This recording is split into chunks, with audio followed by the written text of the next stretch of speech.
Praise the Lord.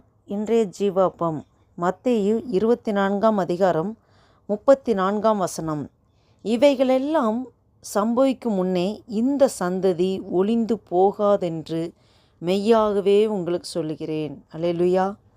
ஆண்டவர் இயேசு கிறிஸ்து இந்த 24 அதிகாரம் மத்தேயு 24 அதிகாரத்திலே கடைசி நாட்கள் என்னென்ன சம்பவிக்கும், என்னென்ன காரியங்கள் நடக்கும், யூத ஜனங்களுக்கு என்னென்ன நடக்கும்னு அநேக காரியங்கள் சொல்கிறார். பாருங்கள், இங்கே இந்த சந்ததி என்று சொல்லும்போது அந்த இன மக்களை குறிக்கிறது, இஸ்ரவேல் மக்களை குறிக்கிறது, அல்லது இந்த காலகட்டங்களில் வாழப்போகிற சந்ததியை குறிக்கிறது. ஒரு சந்ததி என்று சொல்லும்போது அது 20 ஆண்டு காலத்தை அது குறிக்கிறது. இயேசு சொன்ன காரியங்கள் எல்லாமே 20 ஆண்டுகளுக்குள்ளாக நடைபெறும். அதனால தான் ஆண்டவர் இந்த சந்ததி அப்படின்னு சொல்லும்போது யூத ஜனங்களை கரெக்டாக சொல்லப்போனால் யூத ஜனங்களுக்காக ஆண்டவர் பேசுகிறார்.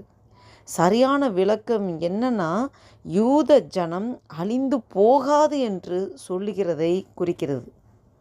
யூத குலத்தை அழிக்க ஒரு நாளிலே ஆமான் முயன்றான், அவனால் முடியவில்லை.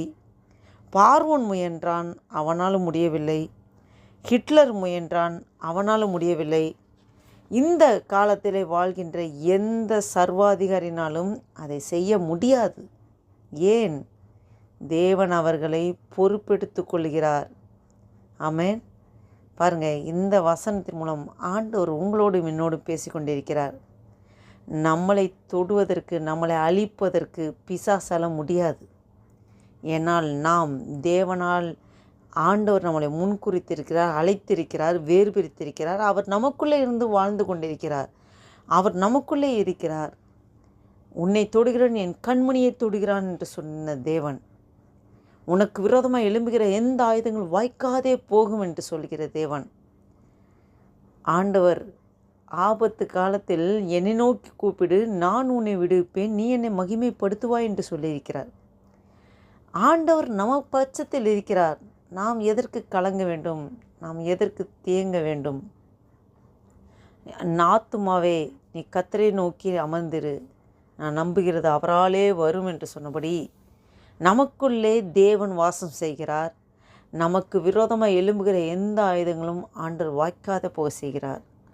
நம்மளை அழிக்க ஒருவராலும் முடியாது, எந்த தீய சக்தினாலும் முடியாது. ஏன்னா உலகத்தில் இருப்பனை காட்டிலும் நமக்குள் இருக்கிற இயேசு கிறிஸ்து பெரியவர். நாம் இந்த எண்ணத்தோடு ஆண்டவர் நோக்கி பார்ப்போமா? ஜெபம் செய்வோம். அல்லேலூயா. நன்றி தகப்பனே, நன்றியோடு துதிக்கிறோம், ஸ்தோத்தரிக்கிறோம் ஆண்டவரே.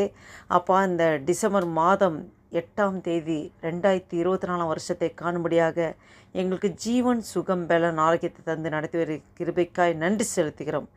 இந்த சந்ததி ஒளிந்து போகாது என்று சொன்னீரே, யூத ஜனங்களை நீர் அவ்வளவாய் நேசிக்கிறீர் ஆண்டவரே. அப்பா தேவனே, நீர் அவர்களை முழுவதுமாக பொறுப்பெடுத்து கொண்டிருக்கிறார். அதுபோல் இந்த நாட்களில் நாங்கள் இந்த வீடியோவை கேட்டுக்கொண்டிருக்க, பார்த்து கொண்டிருக்க ஒவ்வொருவோடு அடிமையோடு ஆண்டவரே, எங்களை ஒவ்வொரு ஆவிக்குரிய யூதர்களாக எங்களை வைத்திருக்கிற ஆண்டவரே. அப்பா, எங்களை நீர் வேறு பிரித்திருக்கிறீர், அழைத்திருக்கிறீர், முன்குறித்திருக்கிறீர். எந்த ஆண்டவரே, எல்லாம் எங்களுக்கு விரோதமாக எந்த ஆயுதங்களும் எழும்பாதபடி ரத்தராபா நீர் வேலையெடுத்து பாதுகாத்து வழிநடத்த கிருபைக்காய் நன்றி செலுத்துகிறோம் ஆண்டவர். நன்றி செலுத்துகிறோம் கர்த்தாவே. இந்த நாளைக்காய் நன்றி செலுத்துகிறோம். இந்த நாளைக்கு கைட்டு செய்கிற எல்லா வேலையிலும் ஆசீர்வதிங்கப்பா. எல்லாரோட கண்களில் தயவு கிருபை கிடைக்க செய்யுங்க.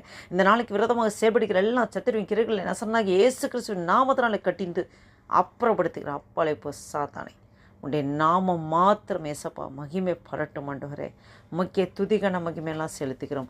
இயேசு கிறிஸ்து நாமத்தினால் ஜெபிக்கிறோம் ஜீவனுள்ள எங்கள் நல்ல பிதாவே. ஆமேன், ஆமேன். என் ஆத்துமாவை கர்த்தரை சோத்திரி, என் முழுவலுமடி பரிசுத்த நாமத்தை சோத்திரி. என் ஆத்துமாவை கர்த்தரை சோத்திரி, கர்த்தர் செய்த சகல பாரம் வராதே. ஆமேன், ஆமேன்.